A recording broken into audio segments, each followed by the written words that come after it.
नमस्कार दोस्तों, कई तैयारी यूट्यूब चैनल पर आप सभी का स्वागत है। संपूर्ण हिंदी विषय की तैयारी को आगे बढ़ाते हुए आज की क्लास में हम करेंगे पीजीटी हिंदी के प्रीवियस ईयर्स के क्वेश्चन, जो कि पिछले सालों के पूछे गए पीवाईक्यू को हम करते हुए आगे बढ़ ही रहे हैं, क्योंकि निरंतर अभ्यास ही सफलता का राज है।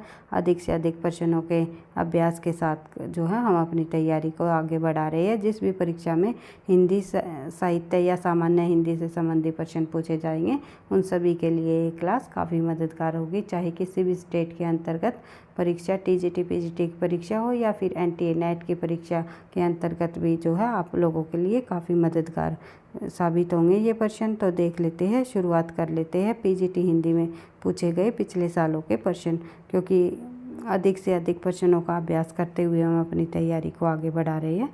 निरंतर अभ्यास ही सफलता का राज है। इसी उद्देश्य के साथ शुरुआत कर लेते हैं। प्रश्न नंबर 1, किस शब्द से में ए उपसर्ग है? तो इनमें किस शब्द में ए उपसर्ग है? आंसर आप लोगों के सामने ही है। अभाव में ए उपसर्ग है, और जो अन्य शब्द है उनमें ए उपसर्ग नहीं है। अभिमान में अभी है, अनजान में अन है, अवमान में अव है। तो देख लेते हैं, बढ़ते हैं आगे। प्रश्न, कौन देशज प्रत्यय का उदाहरण नहीं है? तो इनमें कौन सा देशज शब्द नहीं है, ये आपको बताना है। तो इनमें से जो है उच्चतर है, आंसर हो जाएगा। फर्राटा भी देशज शब्द है, और जो है अड़ियल भी और घुमक्कड़ भी, ये सभी के सभी देशज शब्द है, लेकिन ये उच्चतर जो है तत्सम शब्दों में आता है। बढ़ते हैं आगे।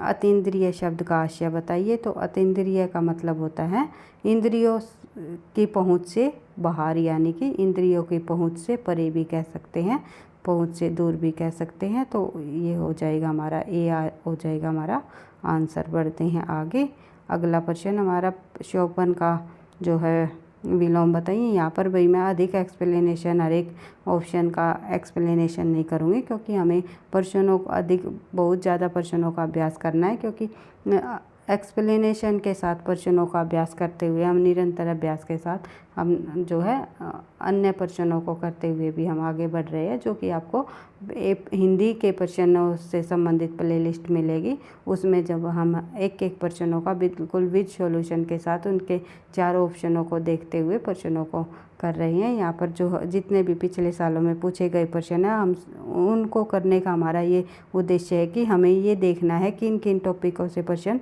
पूछे जाते हैं और किस प्रकार से प्रश्नों को पूछ लिया जाता है। तो हमें देख लेना है। तो इसी पर को जो है ध्यान में रखते हुए हम जल्दी सभी प्रश्नों को करने की कोशिश करेंगे, क्योंकि आप लोगों को पता है आप लोगों की परीक्षा की तिथि DTET+B की जो है अभी आने वाली है। इसलिए हमें अधिक से अधिक प्रश्नों का अभ्यास करते हुए अपनी तैयारी को आगे बढ़ाना है। प्रश्न उत्तरों के माध्यम से हम जो है अधिक से अधिक का अभ्यास करने की पूरी कोशिश करेंगे। तो अतीन्द्रिय शब्द का जो आशय है वो मैंने आपको बताया, इंद्रियों की पहुँच से परे। बढ़ते हैं आगे। अगला प्रश्न है हमारा शोभन का विलोम। तो जागरण होता है। जो अधिक बोलता हो उसे क्या कहते हैं? उसे कहते हैं वाचाल, और जो कम बोलता हो उसे कहते हैं मितभाषी। बढ़ते हैं आगे। अगला प्रश्न, जिसने मृत्यु को जीत लिया है वो क्या कहता है? उसे क्या कहा जाता है? मृत्युजय। बढ़ते हैं आगे। कलश का पर्याय। तो कलश का पर्याय होता है कुंभ। उसके बाद देख, चंद्रिका का पर्याय होता है कौमुदी। उसके बाद जो शीघ्र ही किसी बात या युक्ति को सोच ले उसे क्या कहा जाता है? पर्युक्तनमति। जो पर्युक्तनमति को कहा जाता है जो शीघ्र ही किसी बात या युक्ति को सोच ले। बढ़ते हैं आगे। उपज का विलोम क्या होता है? तो उसर। उपज का विलोम होता है ऊषर। उसके बाद देख लेते हैं समस्त पृथ्वी से संबंध रखने वाला क्या कहलाता है? तो सार्वभौमिक कहलाता है। बढ़ते हैं आगे। प्रत्यय रहित शब्द बताइए। तो इनमें प्रत्यय रहित शब्द हो जाएगा अनुवाद, इसमें उपसर्ग लगा हुआ है। बढ़ते हैं आगे। आर्द्र का विलोम बताइए। तो आर्द्र का विलोम होता है शुष्क। शुष्क मतलब होता है सूखा। अगर गीला होता तो गीले का विलोम बताइए, तो हमें सूखा लगाना होता, क्योंकि तत्सम शब्दों का विलोम तत्सम शब्दों को बताएंगे और तद्भव शब्दों का विलोम हम तद्भव शब्दों को बताएंगे। तो परुष का शब्द का विलोम बताइए। तो परुष का मतलब होता है भाई कठोर, और इसका कठोर। इसका विलोम हो जाएगा क्या, कोमल। परुष का मतलब होता है कठोर और इसका हो जाएगा कोमल। बढ़ते हैं आगे। कुटिल का विलोम बताइए। कुटिल का मतलब होता है भाई, कुटिल का मतलब एक तरह से हम कह सकते हैं तिरछा या फिर टेढ़ा। तो इसका हो जाएगा कुटिल का विलोम रीजू। तो रीजू का मतलब होता है सीधा। इस प्रकार से आप लोगों को एक एक शब्दों को थोड़ा सा समझते हुए चलना है कि शब्द का अर्थ क्या होता है। तो उसके बाद देख लेते हैं, न बहुत गर्म न बहुत ठंडा क्या कहलाता है, ये कहलाता है समशीतोष्ण। उसके बाद देख लेते हैं अन्यमनस्क शब्द का आशय बताइए। तो अन्यमनस्क शब्द जिसका मन किसी दूसरी ओर लगा हुआ हो। अन्य मतलब किसी दूसरी तरफ। बढ़ते हैं आगे। आह्वान का विलोम बताइए। तो आह्वान का विलोम होता है विसर्जन। उसके बाद जो मापा जा सके उसे क्या जो मापा जा सके उसका सही अर्थ क्या होता है, परिमेय। परिमेय का अर्थ होता है जो मापा जा सके। आसक्त का विलोम क्या होता है, आसक्त का विलोम होता है, इनमें से आसक्त का, एक सेकंड भाई, आसक्त का विलोम हो जाएगा भाई, एक सेकंड, पता नहीं क्या हो रहा है। आसक्त का विलोम हो जाएगा विरक्त। ए ऑप्शन हमारा सही हो जाएगा, क्योंकि आसक्त का मतलब होता है प्रसन्न होना, विरक्त होता है विमुख या निराशा, इस प्रकार से अर्थ होएगा। बढ़ते हैं आगे। प्रश्न नंबर 21। अपने मुँह मियाँ मिट्ठू बनाना, अपनी प्रशा स्वयं करना। ओछे की प्रीति बालू की बीती का भाव बताइए। तो बालू की दीवार की भांति ओछे लोगों का प्रेम अस्थायी होता है। उसके बाद देख लेते हैं अगला प्रश्न। प्रश्न नंबर हमारी 23।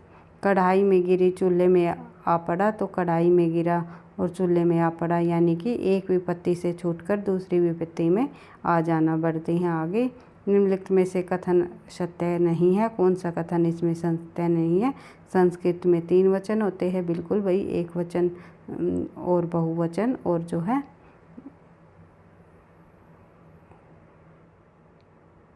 तो इसका सही आंसर हो जाएगा हमारा ए।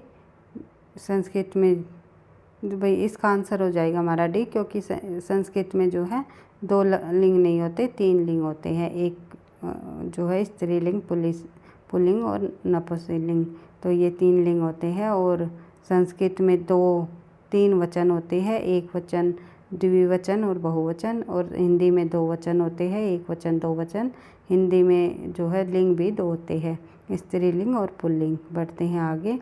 निम्नलिखित में से कौन किसके लिए प्रसिद्ध नहीं है। तो कौन किसके लिए प्रसिद्ध नहीं है। तो विरोक्ति के लिए क्षेमेंद्र ये प्रसिद्ध नहीं है। अलंकार भामा ने अलंकार के प्रवर्तक माने गए हैं। भवभूति करुणा के लिए प्रसिद्ध माने गए हैं। और कालिदास जो है उपमा के लिए प्रसिद्ध माने गए हैं। बढ़ते हैं आगे। 84 वैष्णव की वार्ता के लेखक कौन है। तो 84 वैष्णव के वार्ता के लेखक जो है गोस्वामी कुलनाथ है। उसके बाद सरहप्पा का संबंध निम्नलिखित में से किससे है। तो सरहप्पा का संबंध जो है निम्नलिखित में से जो है सिद्ध कवियों से है, पहले सिद्ध भी माने जाते हैं। बढ़ते हैं। आदिकाल को वीर गाथा काल किसने कहा। आचार्य रामचंद्र शुक्ल जी ने। पृथ्वीराज रासों के रचयिता कौन है। तो चंद्रबरदाई। कुमार रासों के रचयिता दलपति विजय। उसके बाद इनमें से कौन सूरदास की कीर्ति है। कौन सी इनमें से सूरदास की कीर्ति है। तो साहित्य लहरी सूरदास की कीर्ति है। उसके बाद इनमें से जो रचना है तुलसीदास जी की नहीं है। तो साकेत जो रचना है आप सभी को पता है मैथिली शरण गुप्त की है। रामचरितमानस, कवितावली और गीतावली जो है ये तुलसीदास जी की रचना है। रामचरितमानस अवधी भाषा की रचना है। कवितावली, गीतावली जो है ब्रिज भाषा की रचना है। बढ़ते हैं आगे। कबीरदास किस काव्य धारा का प्रतिनिधित्व करते हैं। तो कबीरदास जी जो है इनमें से किस काव्य धारा का प्रतिनिधित्व करते हैं। तो संत काव्य संबंधी रहे हैं। बढ़ते हैं आगे। निर्गुण काव्य धारा के अंतर्गत संत काव्य में शामिल है कबीरदास जी। निम्नलिखित में से कौन संत कवि नहीं है। तो इनमें से जो है तुलसीदास जी जो है संत कवियों में शामिल नहीं है, क्योंकि सगुण काव्य धारा के अंतर्गत राम भक्ति के कवि रहे हैं तुलसीदास जी। इनमें से सूफी काव्य धारा के जो कवि नहीं है, कौन नहीं माने जाते, तो नाभादास जी नहीं माने जाते। तीनों के तीनों जो हैं सूफी काव्य धारा के प्रमुख कवि रहे हैं। उसके बाद देख लेते हैं भक्ति काल के कवि रहे हैं नाभादास जी। निर्गुण काव्य धारा की प्रवृत्ति है, तो निर्गुण काव्य धारा की प्रवृत्ति कौन सी मानी जाती है? रूढ़ियों व बाह्य आडंबरों का विरोध निर्गुण काव्य धारा की प्रवृत्ति है। पद्मावत के रचयिता जायसी जी है। अष्टायम के रचयिता नाभादास जी है। उसके बाद पद्मावत किस भाषा में लिखा? तो पद्मावत जो है पद्मावत अवधी भाषा में लिखा गया है। उसके बाद बात करिए आगे 200 वैष्णव की वार्ता के रचनाकार कौन माने जाते हैं? तो गोकुलनाथ। नंददास किस काव्य धारा से संबंधित है? कृष्ण काव्य धारा से। सूर सागर किस भाषा की कीर्ति है? तो सूर सागर जो है ब्रज भाषा की कीर्ति है, जो कि सूरदास जी ने जो है सूर सागर ब्रज भाषा में लिखा। ब्रज भाषा के प्रसिद्ध कवि रहे हैं सूरदास जी। उसके बाद इनमें से सूर की रचना कौन सी नहीं है? तो रास पंचदाई जो है नंददास जी की रचना है। सूर सागर, सूर सारावली, साहित्य लहरी, तीनों रचनाएं सूरदास जी की हैं। इनमें से कृष्ण भक्त कवि कौन नहीं है? तो कृष्ण भक्त कवि जो है तुलसीदास जी नहीं है। रसखान, कृष्णदास और सूरदास तीनों के 300 कृष्ण भक्त कवि रहे हैं, और कृष्ण भक्ति काव्य धारा के प्रतिनिधि कवि सूरदास को माना जाता है। तुलसीदास राम भक्ति के कवि रहे हैं। बढ़ते हैं आगे। तुलसी की भक्ति का स्वरूप क्या है? तो तुलसी की भक्ति का जो स्वरूप हो रहा है वो है दास्य भक्ति। तो तुलसी ने दास्य भक्ति को अपनाया है। उसके बाद बात करें इनमें से कौन सा ग्रंथ तुलसीदास द्वारा रचित नहीं है? तो कौन सा ग्रंथ तुलसीदास जी का नहीं है? तो रसमंजरी। रसमंजरी तुलसीदास जी का नहीं है। और अन्य तीनों की तीनों रचनाएं जो है, एक सेकेंड भाई, फिर आंसर। ये तीनों रचनाएं जो है तुलसीदास जी की है। गीतावली, दोहावली और विनय पत्रिका, तीनों की तीनों रचनाएं तुलसीदास जी की है। लेकिन रसमंजरी जो है भानुदत्त मिश्र जी की है। भानुदत्त मिश्र जो कि संस्कृत के विद्वान हुए हैं, संस्कृत के बहुत बड़े लेखक हुए हैं भानुदत्त मिश्र। आपको ध्यान रखना है, क्योंकि कई बार पूछा जाता है ये रसमंजरी किसकी रचना है, तो आपको ध्यान रखना है। बढ़ते हैं आगे। इनमें से कौन सा महाकाव्य अवधि में लिखा गया है? तो अवधि में लिखा जाने वाला महाकाव्य कौन सा है? रामचरितमानस, जो कि तुलसीदास जी ने लिखा है। कविप्रिया कविप्रिया के रचनाकार का नाम बताइए? तो कविप्रिया, रसिक प्रिया, ये सभी रचनाएं जो है केशवदास जी की है। विज्ञान गीता। बढ़ते हैं आगे। इनमें से जगन्नाथ दास रत्नाकर की कीर्ति छाटिए? तो उद्धव शतक जो है जगन्नाथ दास जी की रचना है। उसके बाद बात करें आगे। अगला प्रश्न, शिवराज भूषण के रचयिता का नाम बताइए? तो शिवराज भूषण का रचयिता रही है भूषण कवि ने शिवराज भूषण रचना लिखी है। महाकवि भूषण की रचना बताइए? तो 76 साल दशक विभूषण की रचना है। और इसके बाद रीतिकाल कवियों की काव्य भाषा क्या है? तो रीतिकाल कवियों की भाषा जो है ब्रज भाषा रही है। रीतिकाल में उस कवि का नाम बताइए जिसने वीर रस में कविताएं लिखी? तो ये रहे हैं भूषण जी। उसके बाद बात करें बिहारी सतसई किस भाषा का काव्य है? तो बिहारी सतसई जो है निम्नलिखित में से ब्रज भाषा का काव्य माना जाता है, क्योंकि रीतिकाल के अंतर्गत बिहारी जी ने लिखा है और पूरा का पूरा रीतिकाल जो है ब्रज भाषा में लिखा गया है। बढ़ते हैं आगे। सुजान शब्द का प्रयोग किस कवि की कविता में सर्वाधिक हुआ है? तो घनानंद की कविताओं में हुआ है सुजान शब्द का सबसे अधिक प्रयोग, क्योंकि इनकी प्रेमिका का नाम है सुजान घनानंद जी की। वो अपनी रचनाओं में बार बार उन्होंने सुजान नाम का प्रयोग किया है। बढ़ते हैं आगे। इनमें से कौन सा कवि रीतिमुक्त नहीं है? रीतिमुक्त नहीं है कौन सा नहीं है? केशवदास, क्योंकि ये जो है रीतिबद्ध काव्य धारा के कवि माने जाते हैं और प्रथम कवि भी माना है किसी विद्वान ने, और रीतिकाल के प्रथम कवि भी केशवदास को माना है। वैसे तो जो है अलग अलग विद्वानों के अनुसार अलग अलग माना गया है। चिंतामणि जी को भी माना है रामचंद्र शुक्ल जी ने। वैसे प्रवर्तक के रूप में हम जो है केशवदास का नाम ही लेते हैं। बढ़ते हैं आगे। रानी केतकी की कहानी के रचनाकार जो है ईशा अल्लाह खां है। उसके बाद देख लेते हैं अगला प्रश्न, इसमें से सैदल मिश्र की रचना कौन सी है? तो नासिकेतोपाख्यान जो है सैदल मिश्र जी की रचना है, जो कि खड़ी बोली में लिखी गई। बढ़ते हैं आगे। सत्यार्थ प्रकाश के लेखक का नाम बताइए। तो सत्यार्थ प्रकाश जो रचना लिखी है वो लिखी है स्वामी दयानंद सरस्वती जी ने। बढ़ते हैं आगे। इनमें से कौन सा नाटक भारतेंदु जी का नहीं है? तो इनमें से जो है रणधीर प्रेम मोहिनी जो है भारतेंदु जी का नाटक नहीं है। और अन्य तीनों नाटक भारतेंदु जी के हैं, जैसे कि भारत दुर्दशा, नील देवी और प्रेम जोगनी। रणधीर प्रेम मोहिनी श्री लाल निवास दास जी का जो है पहला दुखांत नाटक माना जाता है। बढ़ते हैं आगे। हिंदी समालोचना के सूत्र के लिए भारतेंदु युग की कौन सी पत्रिका उल्लेखनीय मानी जाती है? तो आनंद कादम्बरी। बढ़ते हैं आगे। हिंदी की पहली कहानी कौन सी मानी जाती है? तो बंग महिला राजेंद्र बाला घोष जी द्वारा रचित। पहली कहानी लेखिका, हिंदी की पहली कहानी लेखिका पूछा हुआ है भाई, पहली कहानी नहीं। अलग अलग विद्वानों ने पहली कहानी हिंदी की अलग अलग मानी है, लेकिन यहाँ पर पहली लेखिका पूछा हुआ है, कहानी लेखिका। तो बंग महिला, जिसे हम राजेंद्र बाला घोष के नाम से भी जानते हैं, राजेंद्र बाला घोष भी कह सकते हैं इसको। तो देख लेते हैं आगे। अगला प्रश्न हमारा प्रश्न नंबर 63। इनमें से कौन से भारतेंदु की रचना नहीं है? तो भारतेंदु जी की रचना जो है पद्मावती नहीं है भाई। और ये तीनों की तीनों रचनाएं जो है भारतेंदु जी की हैं। उसके बाद बात करें इनमें से सरस्वती पत्रिका के संपादक का नाम बताइए। तो सरस्वती पत्रिका का जो संपादक के तौर पर जो है नाम आता है महावीर प्रसाद द्विवेदी का। इनमें से पूछा हुआ है। और अन्य ऑप्शन में अगर वैसे तो और अन्य विद्वानों ने भी सरस्वती का पत्रिका का संपादन किया है, जैसे कि 1900 में जो है चिंतामणि घोष ने सरस्वती पत्रिका का संपादन किया। फिर जो है 1901 में जो है श्याम सुंदर दास जी ने इसका कार्यभार संभाला। उसके बाद 1903 में किया था महावीर प्रसाद द्विवेदी ने। कब? 1903 में। और 1917 तक इन्होंने सरस्वती पत्रिका के संपादक के रूप में कार्य किया है। बढ़ते हैं आगे। अगला प्रश्न है इनमें से कौन सा जोड़ा सही है? तो इनमें से कौन सा जोड़ा सही है ये हम देख लेते हैं। निहार, रश्मि, नीरजा, संध्या गीत, ये सभी की सभी महादेवी वर्मा जी की रचनाएं हैं। ये आप आंसर हो जाएगा हमारा ए। मैथिली शरण गुप्त की कामायनी नहीं है, जयशंकर प्रसाद की है। तोड़ती पत्थर जो है नागार्जुन की है। साकेत मैथिली शरण गुप्त की है। बढ़ते हैं आगे। अगला प्रश्न है हमारा छायावाद को स्थूल के प्रति सूक्ष्म का विद्रोह किसने कहा है?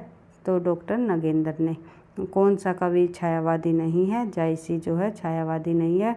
निराला, जिसे महेश या रुद्र भी कहा जाता है छायावाद में। पंथ, जिसे जो है विष्णु कहा गया है। और प्रसाद को ब्रह्मा कहा गया है। इसी प्रकार से बढ़ते हैं आगे। अगला प्रश्न हमारा छायावाद के प्रमुख कवियों में इनमें से गीतों की मधुर वेदना जो है मरम व्यक्तिक अधिक है। तो ये है महादेवी वर्मा के गीतों में। इनमें जो है मधुर वेदना की जो है पीड़ा हमें दिखाई देती है। बढ़ते हैं आगे।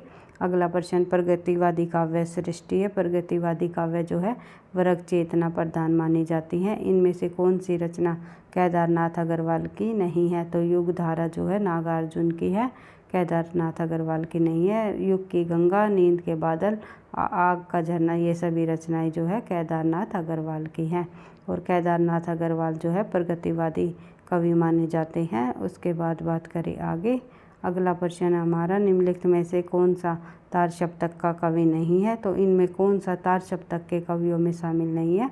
तो इनमें से जो है गिरजा कुमार माथुर, मुक्तिबोध और शमशेर बहादुर जो है तीनों के तीनों तार सप्तक के कवि माने जाते हैं, जिसका संपादन 1943 में हुआ। लेकिन शमशेर बहादुर जी जो है ये दूसरे सप्तक के कवियों में शामिल है भाई, शमशेर बहादुर। तो देख लेते हैं। और दूसरे सप्तक का जो संपादन है वो 1951 में किया था। उसके बाद देख लेते हैं आगे। बढ़ते हैं प्रश्न पर। अज्ञे कौन से वाद के कवि है, तो अज्ञे जो है निम्नलिखित में से किस वाद के कवि माने जाते हैं, तो प्रयोगवाद के। निहार की रचना किसकी है, तो अभी हमने देखा था महादेवी वर्मा जी की रचना है निहार रश्मि संज्ञा गीत। बढ़ते हैं आगे। इनमें से कौन सा जोड़ा सही है, तो इनमें से जो कौन सा जोड़ा सही है ये हमें देखना है। तो यहाँ पर आपको ये देख लेना है क्या पूछा क्या गया प्रश्न में। जल्दी जल्दी जब हम प्रश्नों को पढ़ते हैं तो ये भूल जाते हैं कि इसमें पूछा क्या गया है, नहीं है या है पूछा हुआ है।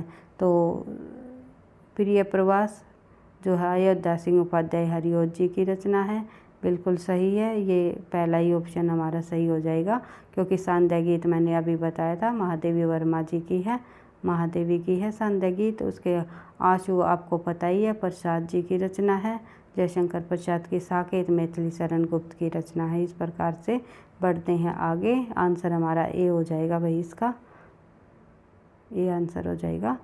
तो प्रयोगवाद के प्रवर्तक के रूप में प्रयोगवादी कवि मुख्य तथ्य क्या है, तो प्रयोगवाद के प्रवर्तक के अनुसार जो प्रयोगवादी कवियों का जो मुख्य कथ्य है वो रहा है नई राहों का अन्वेषण। बढ़ते हैं आगे। अगला प्रश्न है हमारा गुलाबो बन्नो कहानी की लेखक कौन है, तो गुलाबो बन्नो कहानी जो है इनमें से जो है धर्मवीर भारती जी की रही है।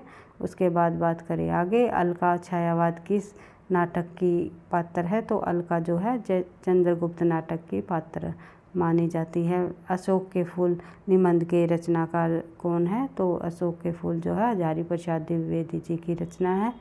प्रसाद द्वारा रचित इरावती किसका उपन्यास है, तो कैसा उपन्यास है भाई, सॉरी, प्रसाद जी द्वारा रचित इरावती जो है किस प्रकार का उपन्यास है या कैसा उपन्यास है, ये एक ऐतिहासिक उपन्यास है। और ये इनका आपको ये भी ध्यान रखना है इनका अधूरा उपन्यास है। और बढ़ते हैं आगे। अगला प्रश्न देख लेते हैं, इनमें से कौन सा उपन्यास प्रेमचंद जी का नहीं है, तो इनमें से जो है शेखर एक जीवनी जो है अज्ञे जी की द्वारा लिखी गई रचना है। एक सेकंड भाई, देख लेते भाई अगला प्रश्न। तो शेखर एक जीवनी जो है अज्ञे जी की रचना है, जो कि इन्होंने 2 भागों में प्रकाशित कराई थी, 1941 में और 1944 में।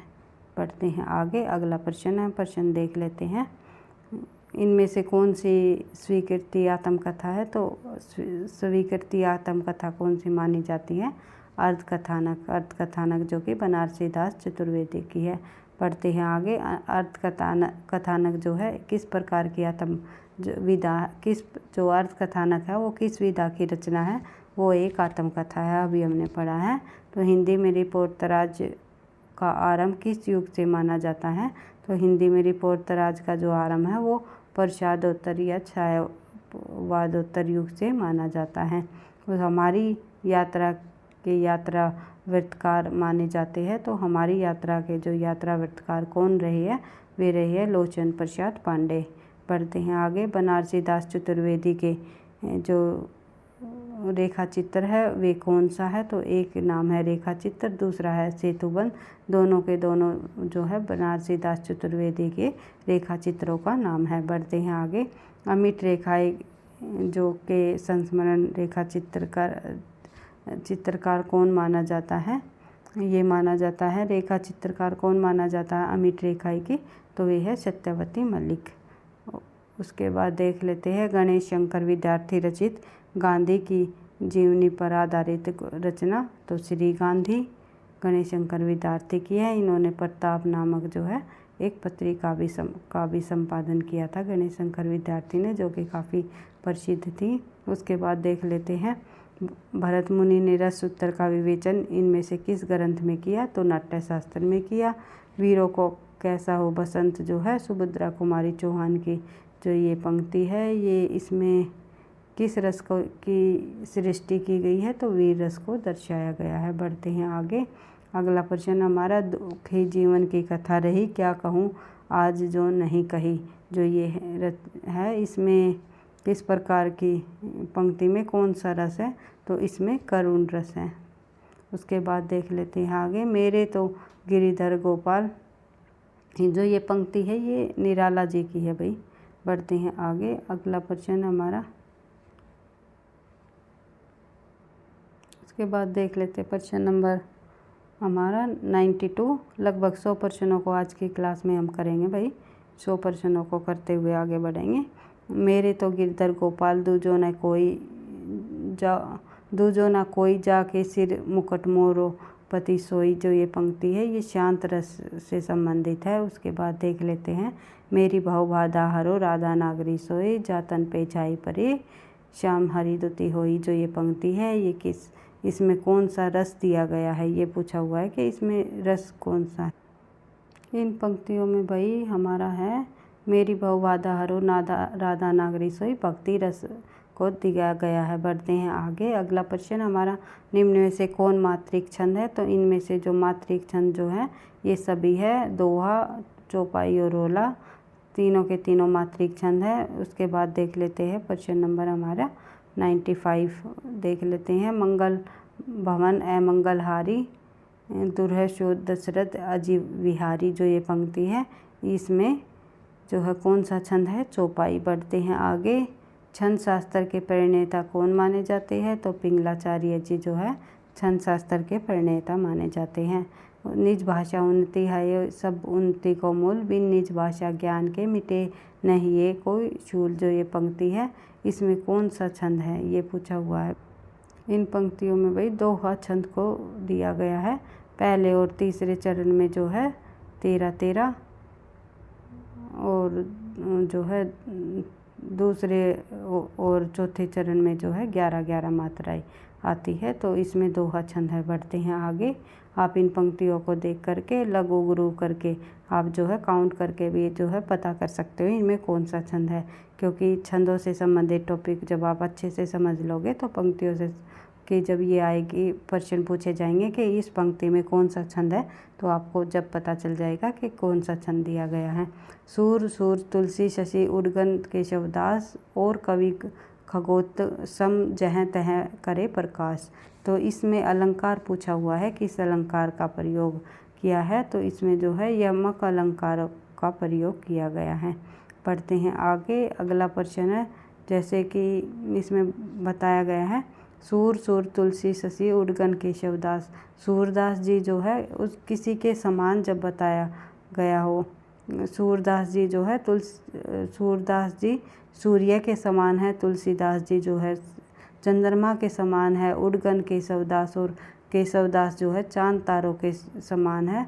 कवि खगोत जह तह करे प्रकाश मतलब और अन्य जो कवि है वे ब्रह्मांड में जो अन्य जो ताराएं और जो ये छोटे छोटे प्रकाश देने वाले ब्रह्मांड में खगोत होते हैं उनके समान बताए गए हैं। तो इसमें यमक अलंकार है।